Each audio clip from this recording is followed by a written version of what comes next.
Okay, welcome to the Blair 100 Mother Jones We Shall Rise forum here. We have a great group to discuss discuss and have an interactive panel tonight.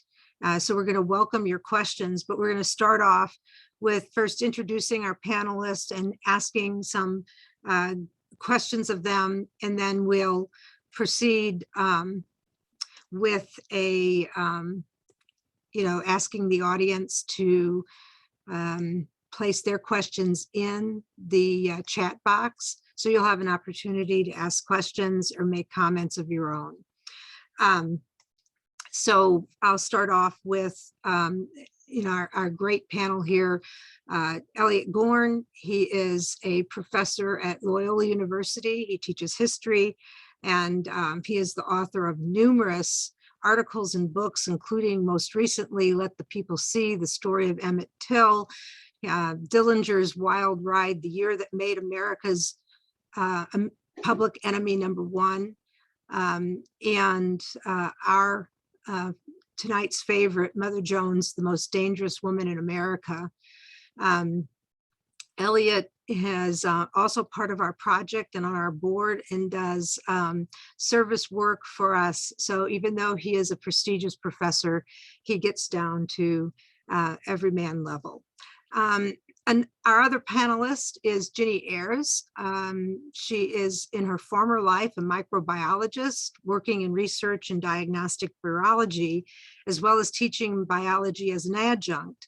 But she came to an appreciation of history later in her life and completed her late father's, her father was Lon Savage, his unfinished manuscript about the 1912-1913 coal mine war in West Virginia. And that book is available from West Virginia University Press, Never Justice, Never Peace, Mother Jones and the Minor Rebellion at Paint Creek and Cabin Creeks.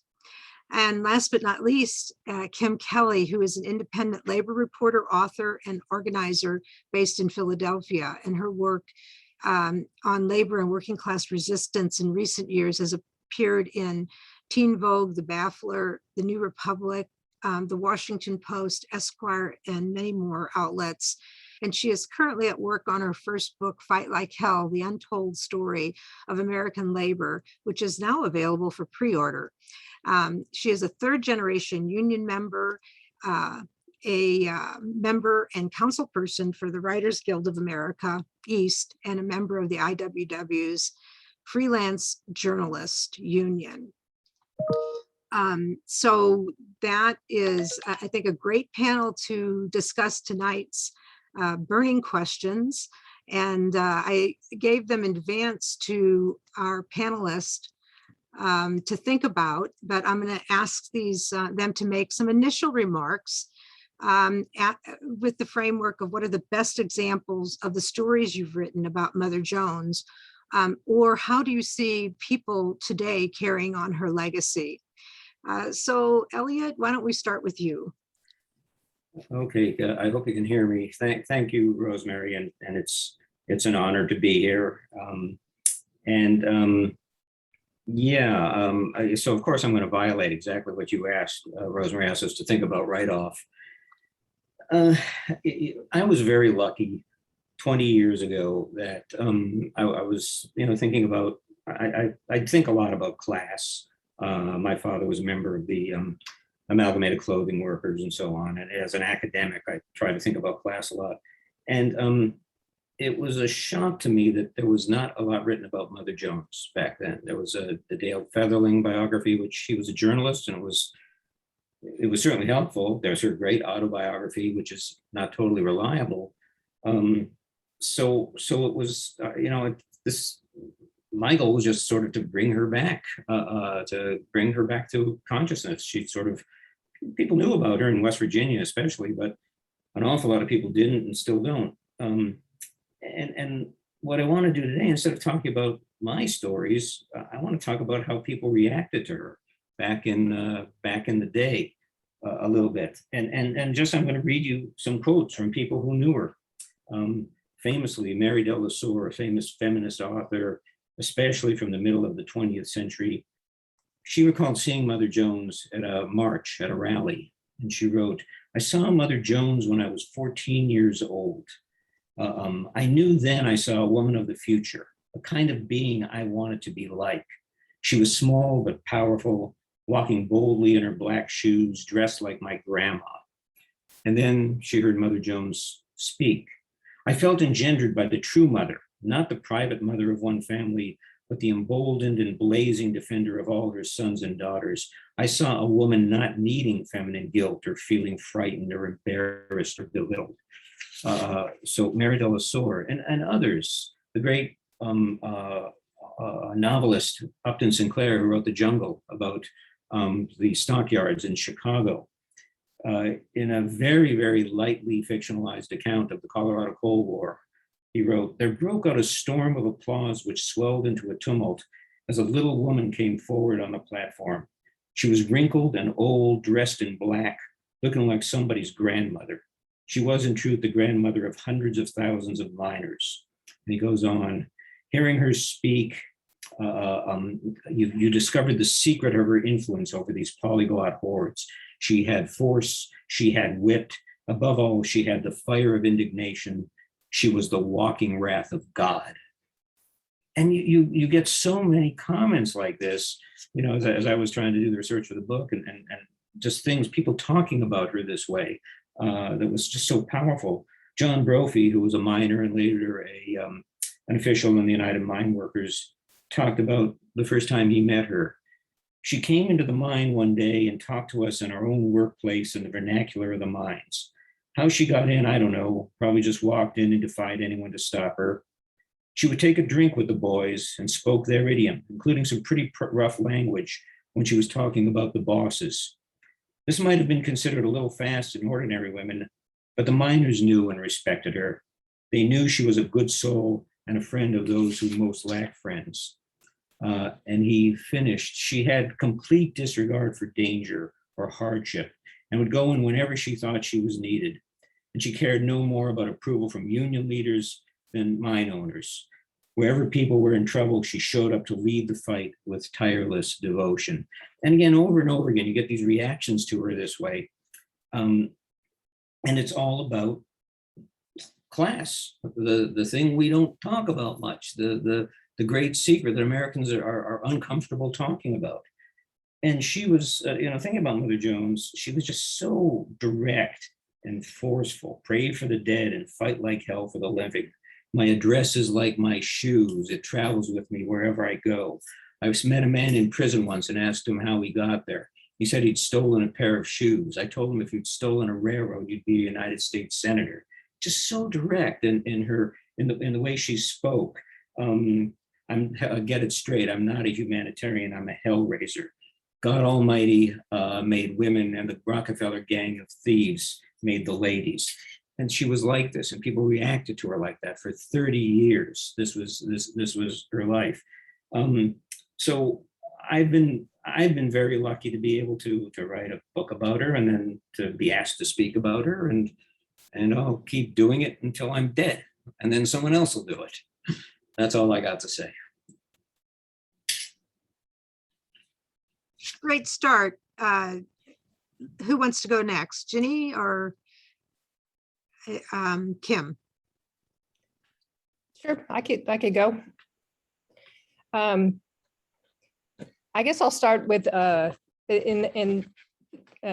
That was a great introduction. I think that was kind of good to hear a lot of things that other people have said about her. So it really gives a good flavor of what she was like. Well, first of all, thank you for having me on here, and I thank all the participants out there. The book that I co-wrote with my father, Never Justice, Never Peace, is it tells the story about the Paint Creek and Cabin Creek mine war. And the most prominent figure in that story is Mother Jones, really. She just is present throughout the whole story. And it begins in the spring of 1912 when the miners were going on strike along Paint Creek. I won't go into that history, but I want to kind of jump into some of the events that happened. And this is one particular story that's kind of colorful and tells a little bit about Mother Jones. So in the summer of 1912, as the tensions are rising and the striking miners are gathering ammunition, weapons. There's scuffles going on, various gunfights. There are Baldwin Felts guards present, who are basically the private law enforcement for the mine owners. And rumors are flying about more shootings to come. So in this setting, then there are some mine guards that decide to. They are making a trip from Mucklow on Cabin Creek down to, on Paint Creek down to the mouth of Paint Creek, and they're traveling by rail bicycle. And those mine guards are Bill Fopp, who was he was the mine guard in charge of Paint Creek, and Robert Stringer, another mine guard. And so they were on this little rail bicycle going down the tracks from Mucklow. And so first they go through Holly Grove. And as they go through Holly Grove, they were fired on by a group of armed miners or striking miners. Stringer was hit and died immediately. He was hit in the head. Bill Fopp, the other mine guard, was also hit, but he fell off and rolled into the brush. And eventually he, was able to get up. He kind of made his way down the creek. And he was badly injured. He was hit in the arm, I think, a couple of times. And he was bleeding pretty heavily, and he had a jacket that he lost. He got caught up in the briars and lost his jacket. He left it behind, made it to the hospital down at the Sheltering Arms Hospital.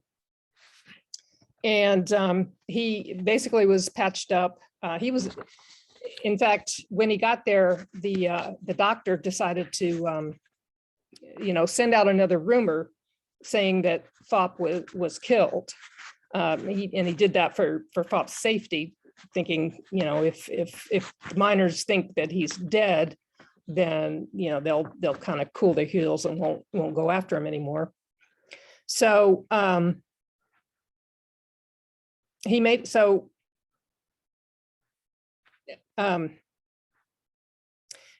so as he's recovering in the hospital, a couple days later, and actually then people are out looking. Some other mine guards came down. There's another mine guard named Ernest Gougeot, and he was a bad guy. He was despised by the miners. Everybody thought he was just a cold-hearted killer. And Gougeot, found. Actually, he was the one that first found the body of Stringer, and came back later, and then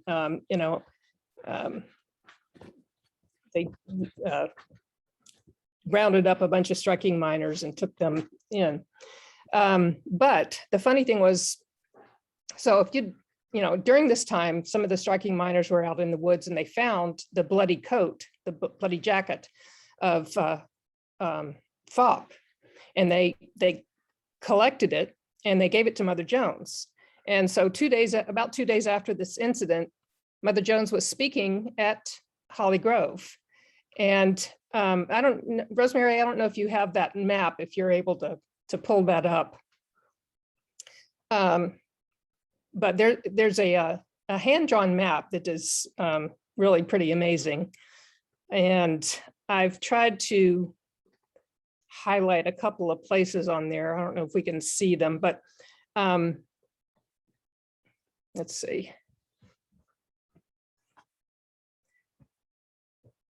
Yeah, I can't see the. Can you go over to the other side? Yeah, okay, there we go. All right, so, and you know, this, yeah, there we go.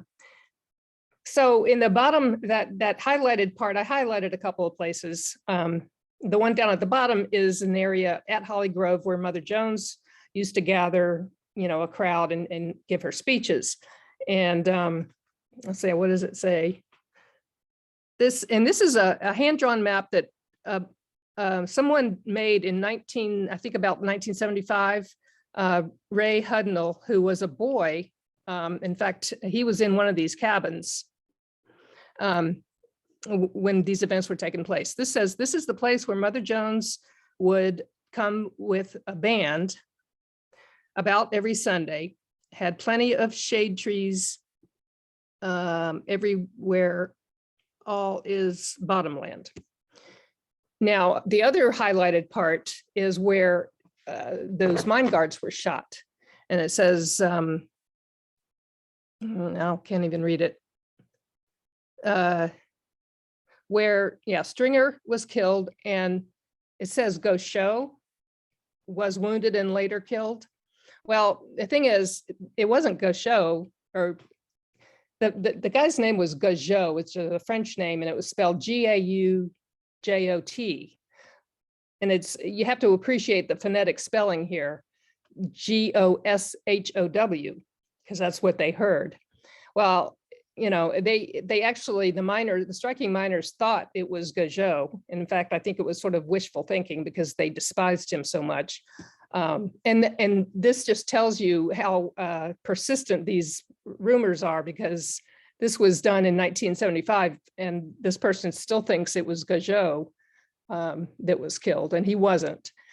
But the back to the jacket, the striking miners found the jacket, gave it to Mother Jones.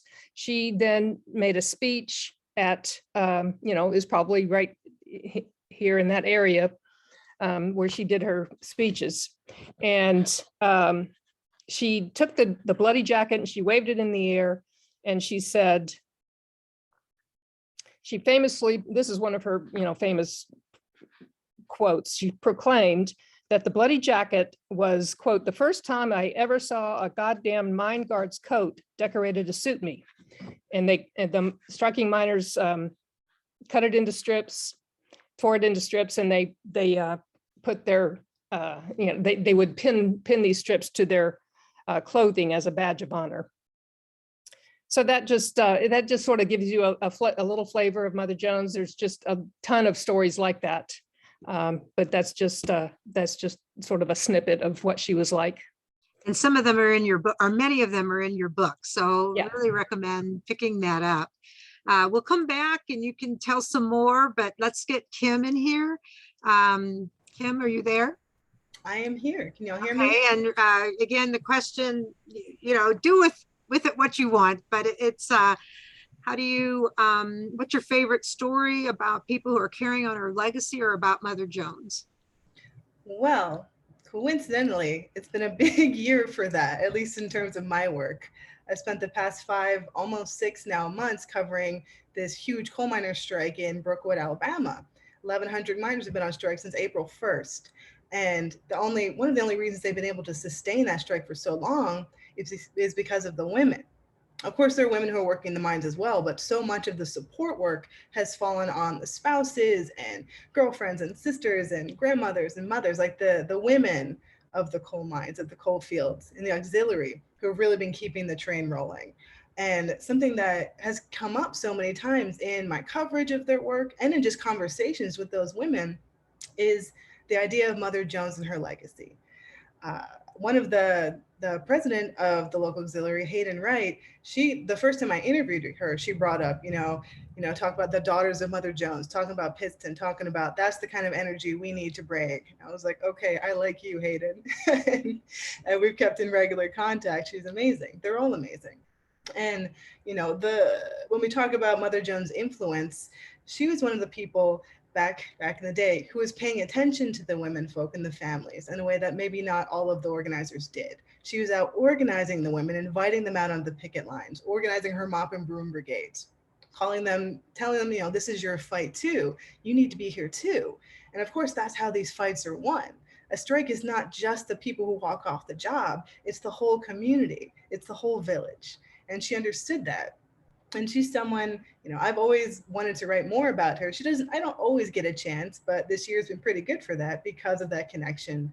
One of the most recent things I wrote that explicitly dealt with her work was a column for Teen Vogue, just connecting the Warrior Met strikers and Mother Jones and just showing how it's all the same battle. You know, it might be decades, 100 years after the fact, but we're still trying to beat back the boss. Coal miners are still trying to survive. They're still struggling to make ends meet. They're still dealing with black lung. They're dealing with the same things that these folks 100 years ago were dealing with.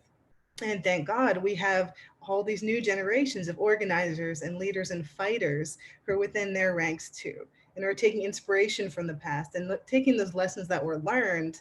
You know, one of the biggest lessons I think from back then was, hey, maybe pay attention to what women are saying, because I think that was maybe something that was lacking way back then, and also sometimes now.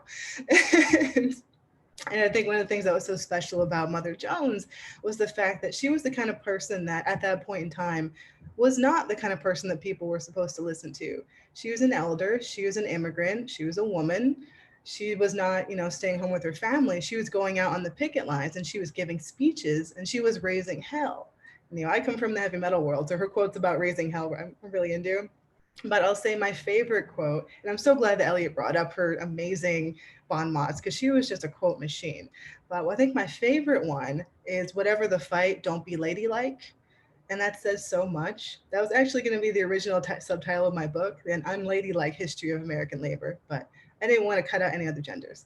So, but that's still something. I mean, I named my book after her, Fight Like Hell, because that spirit, that enduring spirit and that legacy and that commitment to the struggle, when, you know, she didn't have to be there. She didn't have to go to prison. She didn't have to pull all that effort in. She didn't have to find community and connection with a bunch of coal miners in Appalachia, but she did. And she helped them win. She helped them fight. They were her boys. And those women that she was organizing, maybe she didn't call them that, but they were her girls, you know, they were a family. And that's something that has always inspired me, especially, you know, I'm a little newer to the labor world than some folks, I would say. But, you know, she was someone who really pulled me in and kind of gave me a blueprint of like, okay, if that's the kind of person that's involved in this world, this is where I want to be. This is what I want to write about. These are the kind of people I want to talk to. And now these women in Alabama, you know, they haven't, it's driving me nuts. Yo, what's up? Oh man, I'm drunk as fuck right now, man. Oh, that's not helpful, Dominic. Could you leave, please? Oh, I need some fucking weed. Okay, I'm not sure how to deal with that, but if you can shut up for a minute, my guy, I can finish what I was saying. We're talking about 小金我金好，现在我今天有冰淇淋，但是苏打嘎的有需要，你 Hey, 冰淇 go 淋。 ahead, I'll be quiet. No, 是的，很需要。Yes. 小金个加白一哦，让个礼拜一呼。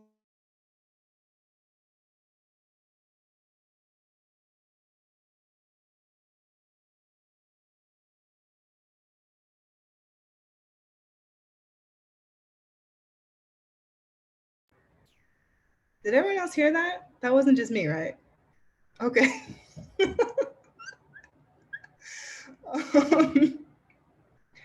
Oh, okay. Well, this guy seems like fun. I don't know how you remove someone, but there's probably this guy we should get rid of. Yeah, I'm hoping that somebody else here can help me with this. I will Well, remove. Okay, he's gone. I've been muting him. okay. The Shaba Demi Boop guy is also a big problem, and he's still there. Okay. I'm afraid he turned his camera on, so I'm afraid that could get weird. Okay, we're going to.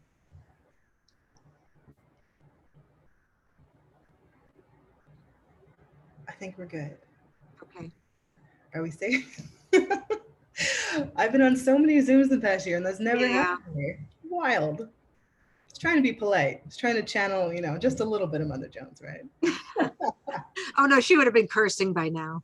I'll wash my mouth until it gets really dicey, but thankfully, Thank you. I have to go full blue on it. Oh my gosh. In the interest of getting to the rest of the panel, I'm going to yield whatever time I might have left and be excited to hear from everyone else. So thank you for listening. Okay, well, you've really started us out on the next question that we had for everybody just before we go to comments, which is, two questions. Why is Mother Jones still relevant? But I'll ask the panel, I think, and beyond minors, beyond strikes, can I ask all of you to think about that? And secondly, just for another fun question, how do you think Mother Jones would deal with Amazon in that situation? So.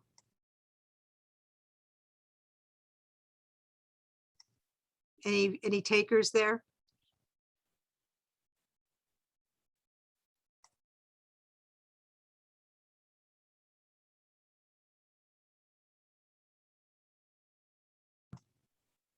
Are you I just missed the first part of the question. I wanted you to repeat it so I could see. okay? Sorry about that, but yeah, just how why is Mother Jones still relevant? I mean, I think you've taken on some of that, right? And I would just add, beyond minors and beyond these particular struggles, and secondly, how would she deal with Amazon, do you think? Would she do anything different? Or is that an impossible situation? She dealt with a lot of impossible situations, so maybe it's just hopeless. Please tell me no.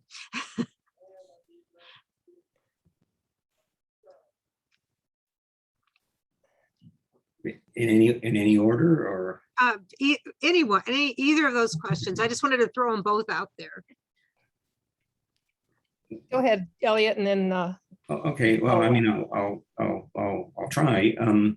One thing that strikes me so much in her life, and this is true of the labor movement generally, but it was very true of her, was the extent to which she was willing. She just didn't believe that the laws had always to be obeyed. Laws, when judges would issue injunctions, for example, and labor laws are so stacked against unions today. I mean, well, we have the PRO Act in Congress right now, perhaps, hopefully, but labor laws are so stacked against unions.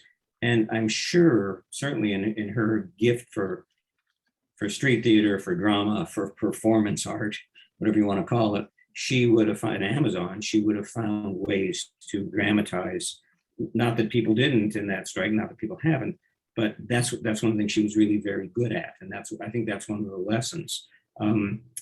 Is that especially certainly today in her era, and certainly today, if you go straight by the book, you're going to lose. It's just that simple. It's just the laws are so stacked against working people, against unions, and so on. It's just the way it is. It was a little different in the 30s and their aftermath. It would be different, but getting back to something like that is certainly what we would need. That, I guess that's one way to think about it. Again, her what wouldn't go away is her fire, her spirit, and yeah, as both Jenny and Kim pointed out, her willingness to be out there, that would be really important. And again, yeah, I mean that whole, thinking about it in the late 19th century. Here is this person who had suffered, lost her family, suffered through famine in Ireland, lost her family in a plague, was burned out in the Chicago fire, poor, an immigrant, widowed, a woman. I mean, this is not someone whose voice we're supposed to hear in late 19th century, early 20th century America. And she just insisted on it. By force of will, she made herself heard, and heard in a real cause. Be nice to see more of that. Great. Yeah, I could go ahead and just add to that a little bit. I think the one thing I thought about was, Mother Jones didn't mince her words, and she often would almost berate the workers when she would speak to them, and they generally took it well, but she would encourage them. She would tell them they have the right to make demands. They have rights, whether they're legal rights or God-given natural rights or whatever. She said, you have rights as much as anyone, and you have the right to demand them. And if you don't stand up and fight for those rights, no one else is going to do it for you. And I kind of think that might be what she would say to the Amazon workers. You've got to realize when you're being exploited, and you've got to, do what you can to put a stop to it. I mean, I think there's a lot of parallels between the coal industry back then and now, and also, the Amazon situation, in that there's gobs of money that's being made by workers. Great majority of that money is going to Jeff Bezos or, the owners. The working conditions, pretty atrocious, and not well regulated. And productivity is just push, push, push. And, to the extreme, with little consideration for worker safety, and worker dignity. So, the lives of the workers are not important. It's just how much money can you make for the company. So, I guess the bottom line is exploitation then, or exploitation now is as bad as it was then. And, the techniques have changed, the psychology or whatever, there's more insidiousness, I think, in the techniques, but it's still there. And I think, if I just to add one other thing, well, I can get back to this later, but there's a tragic story going on currently in Tennessee of exploitation of workers in the coal industry. And that's sort of where I think of Mother Jones and her role, her modeling could really help today. And there are people standing up and demanding rights, but I'll let Kim go ahead and speak now. So I'll come back to that. Sure, I want to hear all about that, but I'll take my turn. So thinking about Amazon, I spent a long time reporting on the union efforts, the union drive in Bessemer, Alabama, which is how I met the miners in the first place, because it's only about 40 minutes down the road. But I spent a lot of time getting to know those workers and kind of seeing how the organizing went and seeing the tactics being used. And one thing that seemed to really help, and obviously this isn't the most important thing in an organizing campaign, but one thing that did give a boost was publicity and attention and public pressure. And one thing about Mother Jones is she knew how to get a headline. She was phenomenal at dealing with the press. She was really good at making friends in high places. I think, a president was one of her boys, and whether or not you want to cozy up with politicians is a choice, but she used that when she could. And that helped the cause, that helps the workers. I think knowing how to play various sides and using whatever tactics and resources you have, that's how you're going to take down these modern day robber barons. We're living through a new Gilded Age. Jeff Bezos is the new Rockefeller. And some of those old school tactics, I think they're still good. They haven't gone rotten. But using new tactics is obviously something we're going to have to keep doing too. And I think that she would have known that. She would have been smart enough to realize we have to adapt. But there are some things that, if it ain't broke, don't fix it. Signing a union card, chaining yourself to a fence, showing up to a picket line, that stuff still matters too. And I think, You know, I think that she would have been all about it because as you're saying, dealing with exploitation, that was her whole deal. I mean, her crusade against child labor was one of her most crusading aspects of her whole career. And seeing the way that folks in those establishments, those warehouses are treated, like the stories I've heard will send chills down your spine. And that's not something that she would have allowed to just happen without trying to do something. And you know, I wish we had her around now because the fight against Amazon is going to take everything we got, all hands on deck, every union available. But hopefully we can channel that and you know, take some of those lessons that we can learn from her work and her successes and apply that to our current battles, because you know, the shit isn't getting any easier, but luckily we have a few blueprints to draw from now. We've got some great comments. I hope you can take a look in the chat and just maybe react to some of these. The struggle is international, says Stephen Halpern.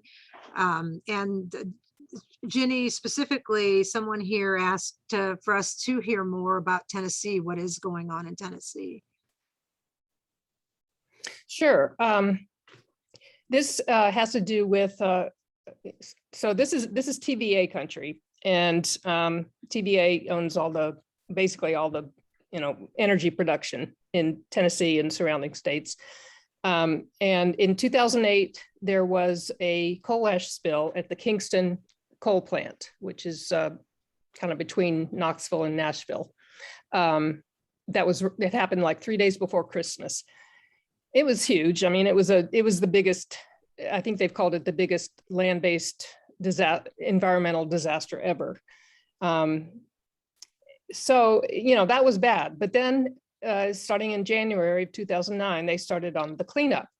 And TVA contracted with a firm called Jacobs Engineering, and they hired hundreds and hundreds of workers to do this cleanup. And the workers were not only were they not given any protective equipment, no masks, no respirators, nothing.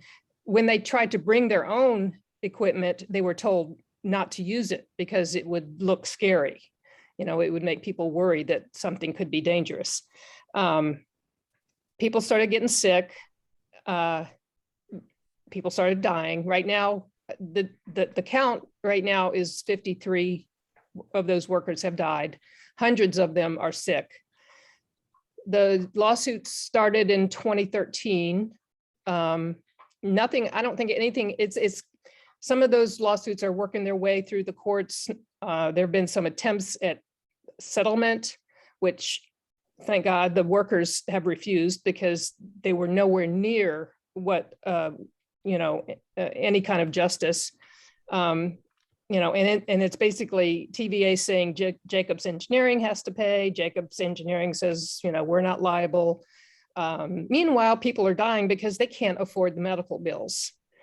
I mean, it's tragic. It's infuriating, and there's a lot of activism going on, especially in the Knoxville area, to support these workers and the survivors, some of the spouses or spouses, surviving spouses are getting out there and speaking, and they're saying, this is not right. They said, a worker went in there saying, I trusted TVA. I thought TVA, they're going to treat us right.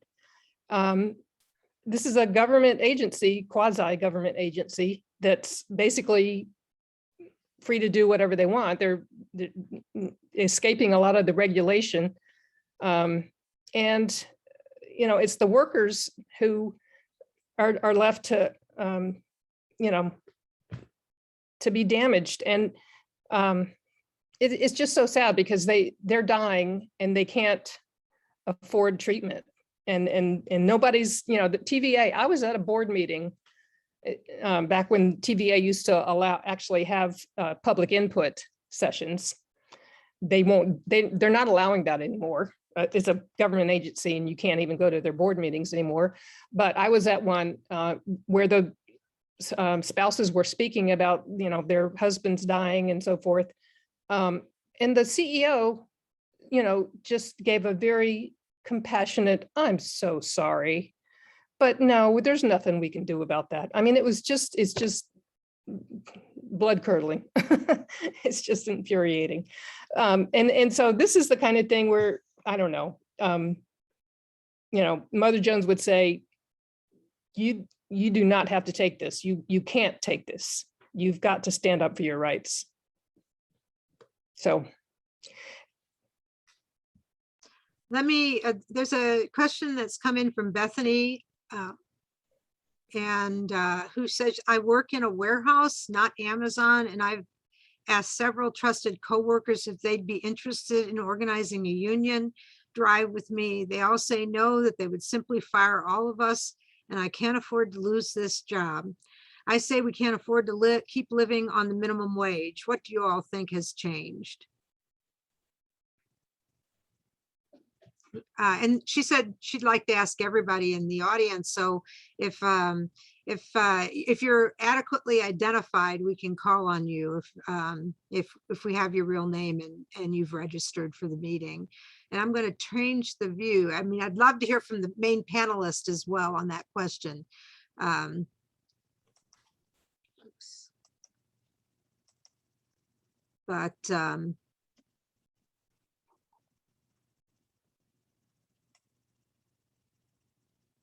Any comments about that in respect to Mother Jones? Oh, there we go. I obviously want to defer to the experts here, but one thing that came in handy when I was talking to the Amazon workers who were organizing, I know you work in a different spot, but it's kind of a universal thing, right? Where we just sort of need to share more facts and more education about what goes into forming union and telling people like they're not allowed to fire you if you organize with your coworkers. They might try, but then that's going to be a problem. Like, you are allowed to do this. And you're right, you can't afford to keep living on minimum wage, especially in a warehouse. That work should be at least 25 bucks an hour. That's skilled labor. The Amazon has driven those prices down because it can afford to, but workers' bodies can't afford to take that. Your livelihoods are not just another chip in their gambling game, And I think, Mother Jones would probably say it in a much more inspiring, like salty way, but you're allowed to do this. Like, they can't just treat you like garbage and get away with it. There are consequences and there are avenues you can take. You don't have to take this shit if you don't want to. Sorry, I've got a potty mouth, but yeah, like that's what I would say. Elliot, she would have said worse. The glass cock comment, right? And Ginny too. And she also would have, as she did with minors, tell them if they were scared, as she would say, of their little bosses, then they weren't fit to live with women. Their wives and lovers should abandon them. So she would suggest that too. I don't know. I'm a little less optimistic about that than Kim. It is true that legally the owners can't do these things, but they do all the time. That's why. Law really does matter here, and the enforcement of law. And if there was never a time. And Bethany's question is a great question. There was never a time things were perfect. That was never the case. Owners always push back. Owners always try to get rid of so-called troublemakers. That's always been true. At least initially under the National Labor Relations Act, a lot of that was restricted. It was much harder to do. It's easier now. I think the one thing that we don't do enough in the States is look overseas at what others do. In other countries, especially in Europe, it's much, much harder to fire people for union organizing activity. Those laws are much, much stricter and they're enforced. And we're not really good at that. We really need to think about that. And for anyone who's in West Virginia right now, get on Joe Manchin to support the PRO Act. Which is an act that strengthens labor laws in favor of workers. And we really need that. The law is a big part of this. A friend of mine who's a labor lawyer always points out, we say, well, unions aren't part of American culture. We're individualistic. Yeah, everything indicates that if you made it easier to unionize, the way it is in Canada or in Germany, made it easier to unionize. And if you enforce the laws, didn't restricted owners from penalizing workers, we would have much stronger unions. It's just clear. I mean, owners are so abusive, people would not be so cowed because they wouldn't have to be. Okay, Ginny, any? Well, I was just I was just thinking in the case of those coal ash workers, apparently, a number of them belong to unions, but in fact, I was asking the reporter who's covered most of this, over the years, and I asked her if, about the union situation. She said that several of them belong to unions, but the unions are not standing up for them. And she said some of the unions have even taken the side of TVA. So I don't know, maybe Elliot can explain that, but what's going on with unions not standing up in a situation like that?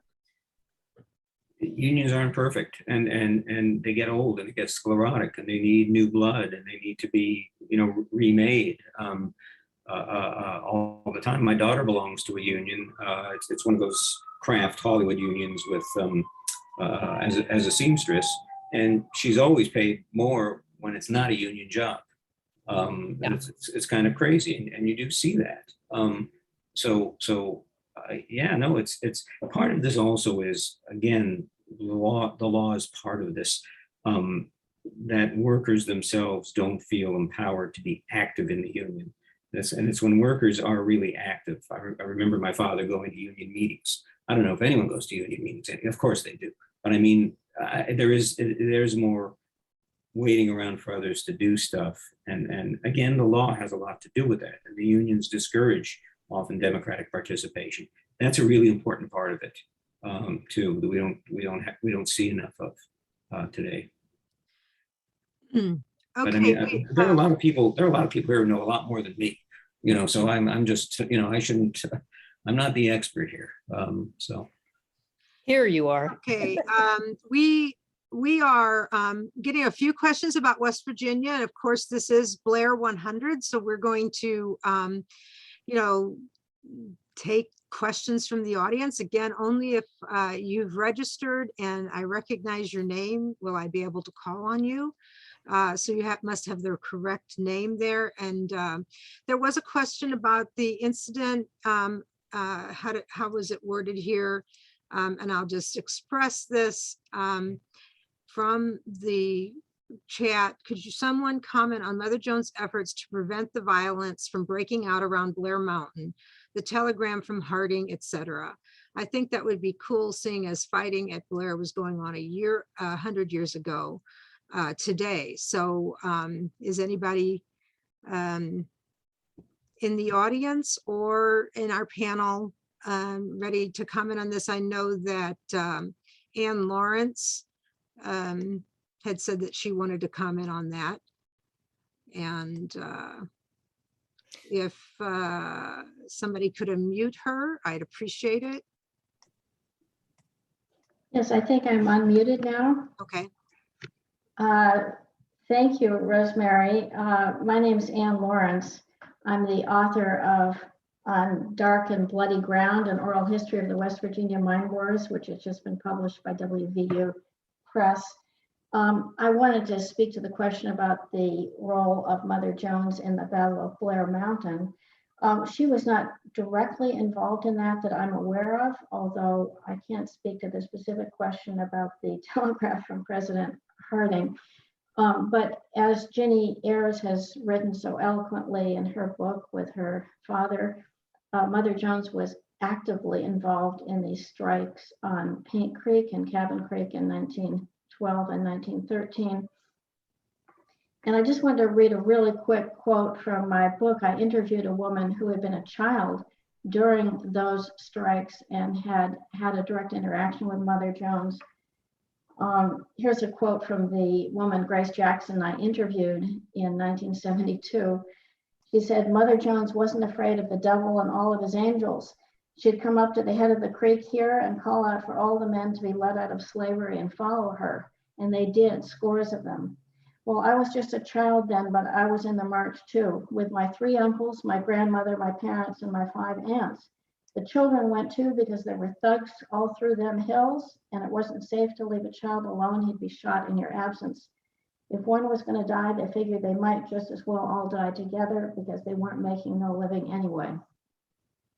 So the point I wanted to make about Blair Mountain is that many of the leaders of the Battle of Blair Mountain were children or teens on Cabin Creek and Paint Creek during that strike, and they learned from Mother Jones how to lead a militant labor movement. And many of those youngsters became young adults in 1921 who played leadership roles in the Battle of Blair Mountain. Okay, any of the panelists want to speak to that question of the? Sure. Yeah, I could speak to a little bit about the telegram incident. So this was as the miners were getting ready to march on Logan, and the governor wanted to kind of approach Mother Jones to, get her to help him defuse the situation, and apparently, Mother Jones had the idea that, she had talked to President Harding before, and felt like she could kind of get him to play along, I guess. But she decided that she would try this tactic of pretending like, it was found later that she really, it was not a real telegram, but she pretended like she was reading a telegram from the president saying, you guys need to turn around and go home. I'll send in help. I'll get rid of the mine guards. Just let's calm down and go home. That was false. She didn't have a telegram. It became evident to the people there, and especially to the Frank Keeney and Fred Mooney. She wouldn't show anybody this so-called telegram. And so, people, the strikers then really were angry. They felt betrayed. They really almost considered her a traitor at that point. I think that, my position is that I think she was just doing what she thought was right. And I found a quote. This was from a Charleston Gazette reporter who interviewed her in 1912. And this comes from my book. But this, I think, applies really to this situation. And the reporter says, all who know Mother Jones know that she is doing the right as she understands it, and that in her wildest utterances from the stump and through the press, she has shown a desire only to do something for the betterment of the great American laboring class. So I think she really, she was thinking about all the casualties, all the deaths that would probably occur. And that I think that was the extent of her reasoning. I think, like my father wrote in Thunder in the Mountains, nobody knows exactly what was going on in her mind. We don't really know what she was thinking or what her intentions were. So we can only guess, but that would be my guess. Can I speak to it just briefly? I have, first of all, she knew there were two, she had just come from Morgan, Governor Morgan, and he had already indicated that he would send in the federal troops. Her experiences in Ludlow, she thought it was a disaster when federal troops came in. She knew that Ludlow was over. The day that they came in, all the miners in Ludlow in 1914, when the federal troops came in, were applauding the federal troops as though it was a big deal that they came in and that they might do something. And she got up on the hustings and said, this is the end of the strike. So yes, they fought a 10 days war, but when the federal troops came in, it was over. And I think that that's my feeling here, and that, the comments that have been made that Mother Jones left West Virginia never to return with her head held down is absolutely false. She went to the War Department the very next day. She met and she tried to keep the federal troops from being sent in. So that's the real story. And then she came back and she stayed in Matewan in the coming weeks. So she did not leave West Virginia. She was in West Virginia until it became clear that she was going to have to testify, and she did not want to testify. And so she either had genuine rheumatism about a rheumatism, or she feigned rheumatism so she wouldn't have to testify in the trials that came.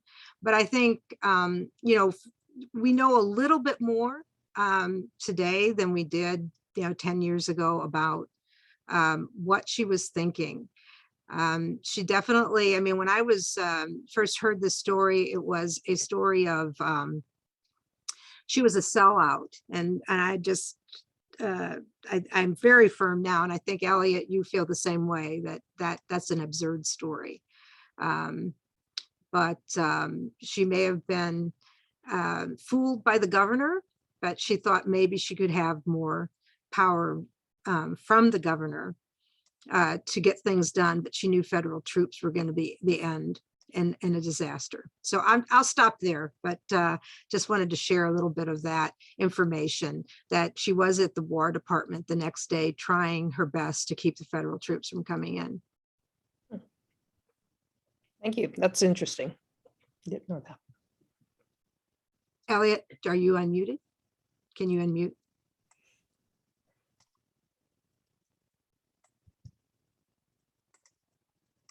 There we go. Look, she did lie. She didn't have this telegram. That you can't deny. I think she was really very fearful of what might happen. I think absolutely what Rosemary and I spoke on the phone the other day, and that I think you're right. I think she was persuaded by Ludlow. She's also, there's a historical context there too. This is 1921. This is an era of tremendous repression of the federal government. If you go to the Bureau of Investigation files of the National Archives, they were following her everywhere during the First World War when she was giving speeches. She knows there are spies everywhere, and it's a very dangerous situation. And if you believe that Mother Jones sold out, you must believe she was a really bad sellout, because something like a year after Blair Mountain, she was in arrears to the IRS for $73, and she needed to get help from the United Mine Workers to pay that bill. So if she sold out, she sure did it for very little money. She's not a sellout. That's ridiculous. That's absurd. We have a question here about the story. What is the story of the miners being bombed from the sky? What's the real story? And this is, an amazing moment in the mine wars. And I know we have a lot of people here who could speak to that. But anybody? Elliot, are you able to talk about that?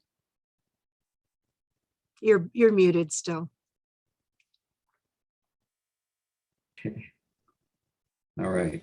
No, just that. Yeah. In fact, the mine guards themselves, the state militia, there were incendiary devices. Some of them sort of thrown together. I think there were some also left over from the First World War. They were the guards that the private mine owners put together, thousands of very well armed people, and also very well positioned, were going to make it very, very hard to. This is going to be a hard battle. If miners really were intent, and were 10,000, 12,000, but the opposition was really well positioned, armed, formed, and including devices from airplanes, bombs. In fact, there was a story that there was one that didn't explode, that was then used in some of the trials that followed to prove that in fact the miners were being bombed from above. So yeah, that's fact. Jonah, you had a question. Do you want to ask it in person?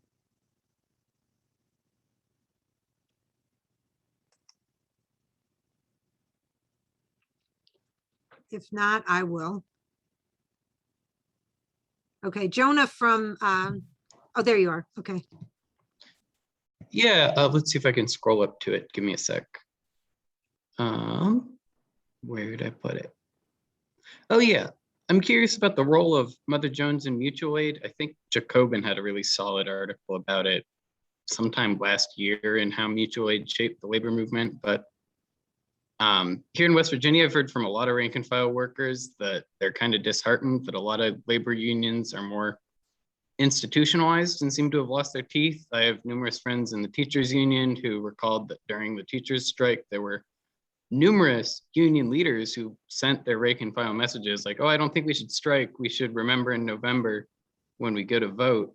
I know Mother Jones was instrumental in obtaining quality health care for miners during the Paint Creek strikes and up to Blair Mountain. And I'm sort of curious how these lessons from the labor movement of the past can teach us about the importance of using mutual aid as a labor organizing tool today. Kim, do you want to try that one?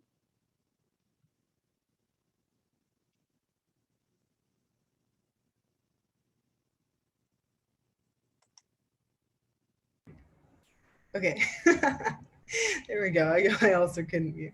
Yeah, I love this question. And, I kind of going back to what I was talking about earlier about the Women's Auxiliary in Brookwood and the mutual aid network they've built up. That's been, that hasn't been the union doing that. That's been people who are involved with workers who are related to this struggle, but have taken upon themselves to build up what they needed and to, take those existing community connections, whether it's their church or their PTA or their kids' T-ball games, everyone they know and that is part of their community is part of this and is part of the strike as a result, and is coming up on 6 months and they're still out there. If they hadn't had that, I don't think it would have lasted that long.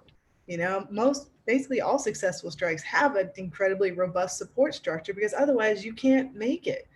Like it takes a village. You can't just walk out of the job and be like, okay, everything's fine now. Like that doesn't work.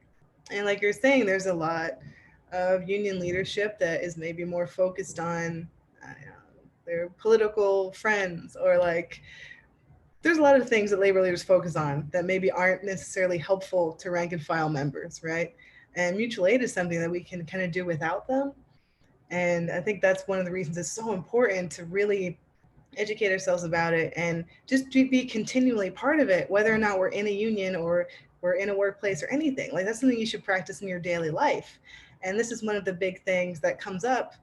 There's been talk for forever, but especially in the past couple of years about this idea of a general strike. And it sounds like fun, but you can't just ask everybody to walk off the job and expect it to work out okay. People have needs, people have dependents, people have lives. You have to offer them something and let them know, okay, you're going to be okay. We're going to have your back. There will be people here to help so we can engage in this larger struggle together. And those are the kind of lessons that we need to be remembering as we move forward. Like, yes, I'm so glad we have unions and I'm glad we have good union leaders, but unions are the people in them and workplaces are the people in them. And when you're making those decisions for yourselves and for your communities, like that's what matters the most, being able to take care of your people. And that's something Mother Jones knew that, Cesar Chavez knew that, that's kind of a given, right? And when we forget about that is when we lose, when people get left behind. Anybody else on that? I will just say that, again, in respect to West Virginia, when she was in Washington, D.C., a reporter trying to stop the army from being sent in there, a reporter asked her on the street, what would help the miners win? And she said, we need the railroad workers to go on strike with them. We just need more people to join them. It can't be an isolated or just West Virginia. So another, I think, comment that is important for us to remember today, you know, Mother Jones rode the rails all the time, and she constantly talked to the railroaders. And I think about that in respect to transportation. Honestly, folks, and I know that Sarah Nelson of the flight attendants knows this, a general strike, everybody's important, but transportation workers are the most important to pull that off. And Mother Jones, you know, always wanted a general strike. In and outside of the IWW, she always dreamed of the great general strike that would turn workers' control, turn into a workers' control possibility. And we're still there. And it's still, you know, when you look at what's happened with transportation workers, you know that they know that too. The powers that be is what I mean. And yeah, we have a comment that we just want to, in addition to being at Blair Mountain, we're involved in the Pullman celebration. One of the first experiences Mother Jones had was with the ARU, where they were trying to pull off a general strike. And that's 1894, and we're coming up to the anniversary here. They named Labor Day. They gave us that that holiday because we didn't win the general strike. You know, so all right, so we've got some other comments. If you want to ask a question in person, raise your hand or let us know. And we've got a few more minutes here. Lou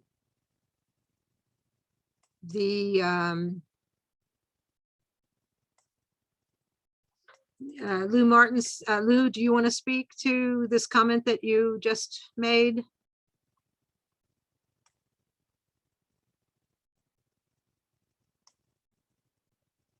Where are you, Lou? Can you hear me, Rosemary? Mm-hmm. Yeah, I just wanted to say that, you know, in terms of union leadership being out of touch, that was true in the United Mine Workers District 17 up until and through the Paint Creek Cabin Creek strike.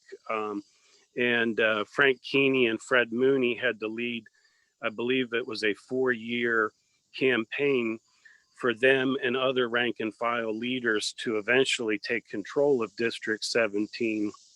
And that was after they tried to form their own district and so on and so forth. So I think that this is an age-old struggle within unions. And I think that goes back to Elliot's comment about the need for new leadership on a regular basis. That's great. And Bob Gardner, do you want to speak to the issue of Mother Jones from your comments in the chat box?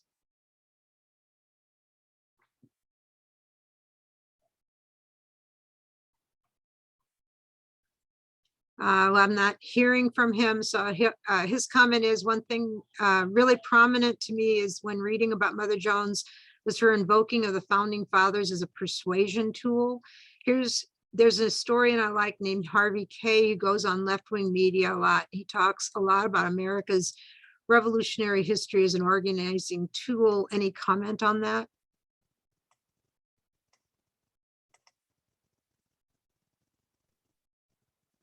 A couple of things. I also noticed that Bob Gardner wrote that Mother Jones referred to Governor Glasscock of West Virginia as Crystal Peter.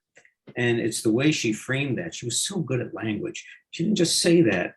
She would say, our little governor, whom for modesty's sake, we will call Crystal Peter. In other words, she calls attention to the straight, you know, the Glasscock name. And she was just so good with language. Yeah, Harvey Kay is really good about, really interesting with that stuff of precedents in history, whether it's the era of especially Tom Paine, but also FDR. And he's really an interesting historian about this stuff. That he's always been, I know Harvey, I've known him a long time. he's always been really good at, no, we're not just doing this for, because we want to write, we want to get every little detail right or something like that. Harvey's a very, very engaged historian and really good. His biography of Thomas Paine is terrific. Lately, he's been writing more about, Harvey takes seriously things that other historians want to dismiss sometimes. The idea of a greatest generation, well, that's an exaggeration, the World War II generation. But there is something about that era, in the post-World War II era, and the rise of big unions, and America as much more of a welfare state than it had ever been before and would be in the future. And he takes that stuff seriously. It's really interesting and important stuff. And yeah, I think that also goes back to what Kim said about how we think about media and selling and presenting things like the labor movement as something. The labor movement is something that is in many ways very American, in some ways not so American. As Tom Gagan writes, what could be more un-American than the idea of solidarity? That you don't make a separate deal for yourself. You're in solidarity with others. Maybe I'm all right. I'll stop.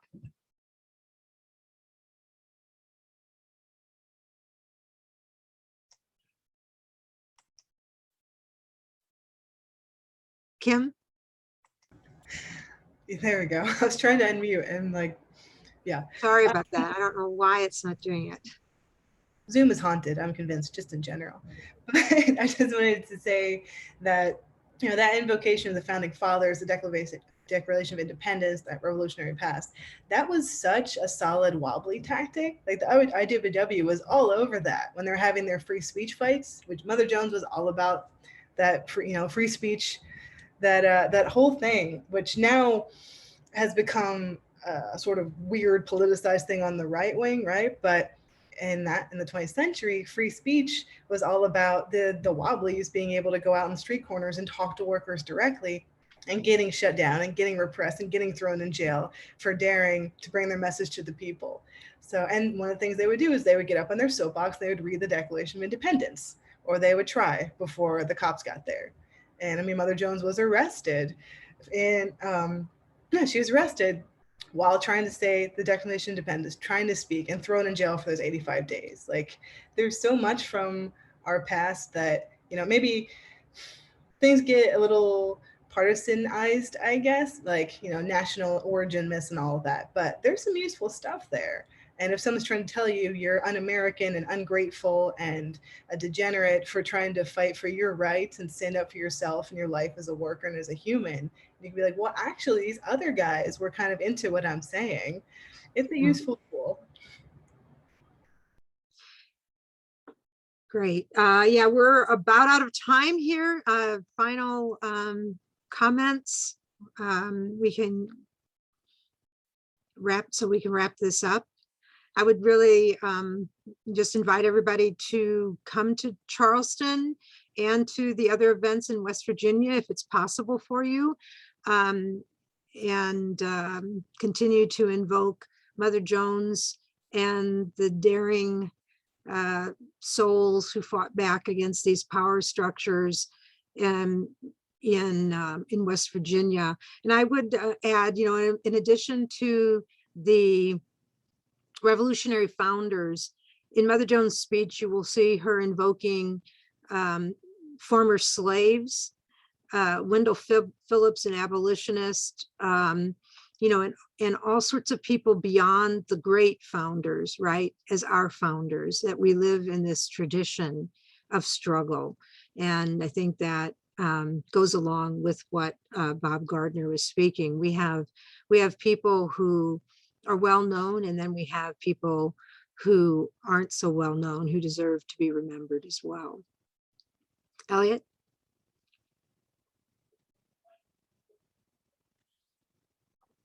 Oh, do you? Okay. Okay. I just want to correct myself. Dave Coker writes, I appreciate the points Elliot has raised multiple times regarding the lack of worker protections in the U.S. labor law. However, I think it's important to add that although It's not easy. There are plenty of workers building bottom-up, effective, and fighting unions in very tough environments, even in tough places that lack collective bargaining rights. And I think that's really important. I don't want to be too negative, and I am sometimes. And thanks for correcting that, Dave. I appreciate it. Okay, any other final comments? I see we have a lot of great comments in the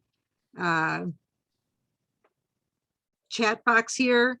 Really invite everybody to come and join us also in our statue campaign for Mother Jones. And we're really willing to work with people in West Virginia. I know Bob Gardner, you're trying to put up a statue about to Mother Jones. I would argue that when we do that, we also remember a lot of the other people around her. We remember the mine wars and how much people fought in the mine wars. We remember Pullman, remember the women who she got in the mop and mop and broom brigades. Ooh.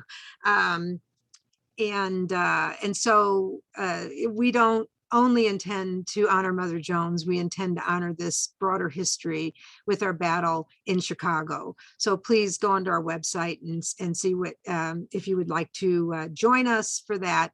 And I really want to thank Kenzie and the folks, Lou Martin, and I don't at the moment see everybody else because we have 3 screens there, but anybody who's from the West Virginia Mine Wars Museum, thanks for inviting us to partner in this Blair 100.